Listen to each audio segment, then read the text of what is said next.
మరో breaking news చూస్తున్నాం. హైదరాబాద్లో ఓ వ్యక్తిపై కాల్పులు కలకలం రేపుతున్నాయి. ఉదయం కోఠీలోని ఎస్బీఐ ఏటీఎం సెంటర్ వద్ద రషీద్ అనే వ్యక్తిపై దుండగులు కాల్పులకు తెగబడ్డారు. ఈ కాల్పుల్లో అతని కాలికి తీవ్రంగా గాయాలయ్యాయి. స్థానికులు వెంటనే స్పందించి బాధితుని ఆసుపత్రికి తరలించారు. ఎస్బీఐ ఏటీఎంలో 6 లక్షల రూపాయలు డిపాజిట్ చేసేందుకు ఈరోజు ఉదయం రషీద్ వెళ్లాడు. ఈ విషయాన్ని గమనించిన దుండగులు అతనిపై కాల్పులు జరిపి ఆ నగదు మొత్తం తీసుకుని పరారయ్యారు. స్థానికుల సమాచారం మేరకు సుల్తాన్ బజార్ పోలీసులు ఘటనా స్థలానికి చేరుకున్నారు. కేసు నమోదు చేశారు. దర్యాప్తు కూడా చేపట్టారు. నిందితులు ఎవరు, ఎంతమంది ఉన్నారనే వివరాలు స్థానికులను అడిగి తెలుసుకుంటున్నారు పోలీసులు. మరోవైపు బృందాలుగా ఏర్పడి దుండగుల కోసం పోలీసులు జల్లెడ పడుతున్నారు.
హైదరాబాద్లో వ్యక్తిపై కాల్పులు కలకలం రేపుతున్నాయి. ఉదయం కోఠీలోని ఎస్బీఐ ఏటీఎం సెంటర్ వద్ద రషీద్ అనే వ్యక్తిపై దుండగులు కాల్పులకు తెగబడ్డారు.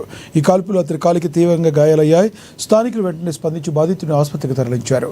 ఎస్బీఐ ఏటీఎంలో సుమారు 6 లక్షల రూపాయలు డిపాజిట్ చేసేందుకు ఈరోజు ఉదయం రషీద్ వెళ్లాడు. ఈ విషయాన్ని గమనించిన దుండగులు అతనిపై కాల్పులు జరిపారు. ఆ నగదు మొత్తాన్ని తీసుకుని పరారయ్యారు. స్థానికుల సమాచారం మేరకు సుల్తాన్ బజార్ పోలీసులు ఘటనా స్థలానికి చేరుకున్నారు. కేసు నమోదు చేసి దర్యాప్తు చేపట్టారు. నిందితులు ఎవరు, ఎంతమంది ఉన్నారు అనే వివరాలను స్థానికులను అడిగి తెలుసుకుంటున్నారు పోలీసులు. మరోవైపు బృందాలుగా ఏర్పడి దుండగుల కోసం పోలీసులు గాలింపు చర్యలు చేపడుతున్నారు. అతన్ని ఒక సపోజిడ్లీ తపంచా ఒక రౌండ్ ఫైర్ చేయడం జరిగింది. దాంతో విక్టిమ్కి కాలికి ఇంజరీ జరిగి అతను అక్కడ పడిపోతే అతని బైక్ అండ్ బ్యాగ్ తీసుకొని వీళ్ళు వెళ్ళిపోవడం జరిగింది. దీనికి సంబంధించి క్లూస్ టీమ్ వచ్చింది. సీసీటీవీస్ వెరిఫై చేస్తున్నాము. సెవెరల్ టీమ్స్ అన్నీ కూడా పెట్టి ఇన్వెస్టిగేషన్ టీమ్స్ పెట్టి టాస్క్ ఫోర్స్ అండ్ సిసిఎస్ టీమ్స్తో కలిసి కోఆర్డినేట్ చేసి we're working it out. Thank you.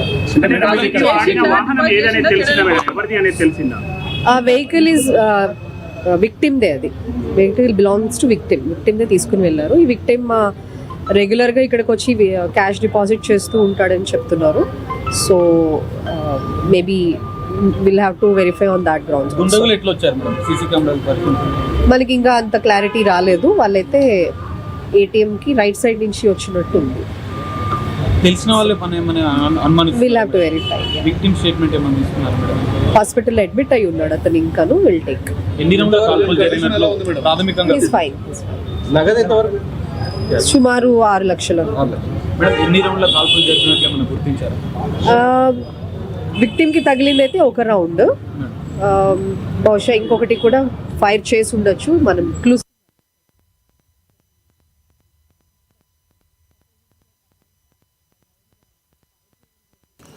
వచ్చే మున్సిపల్ ఎన్నికల వేళ ఖమ్మం జిల్లాలో రాజకీయం వేడెక్కుతుంది. సర్పంచ్ ఎన్నికల్లో సిపిఎంతో జతకట్టి సక్సెస్ అయిన బీఆర్ఎస్ అదే స్నేహాన్ని మున్సిపల్ పోరులోనూ కొనసాగించాలని నిర్ణయించింది. మధిర, వైరా, సత్తుపల్లి వంటి కీలక కేంద్రాల్లో సీట్ల సర్దుబాటును ఇప్పటికే పూర్తి చేసింది. ఇక కాంగ్రెస్ వైఫల్యాలే లక్ష్యంగా